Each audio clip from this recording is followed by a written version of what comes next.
அனைவருக்கும் வணக்கம். இந்த வாசிப்பார்த்து நான் கசப்பை பற்றி வாசிக்கப் போகின்றேன்.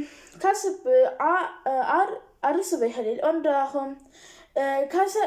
கசப்பான பொருட்களை உணரும் சுவைகள் மொட்டுகள் நான்கு மற்றும் தொண்டையின் பின்பகுதியில் அமைந்துள்ளன. பல கசப்பான உணவுகளில் ஆரோக்கியமான இரண்டாம் நிலை தவிர வளர்பொருட்கள் உள்ளன. அவை ஆரோக்கியத்திற்கு நேர்மறையான தாக்கத்தை ஏற்படுத்துகின்றன. கசப்பான உணவுகளில் பின்வருவனை சேர்க்கலாம் என்றால் கசினி ஆகும், அல்லது இன்னும் வேறு எல்லாம், அல்லது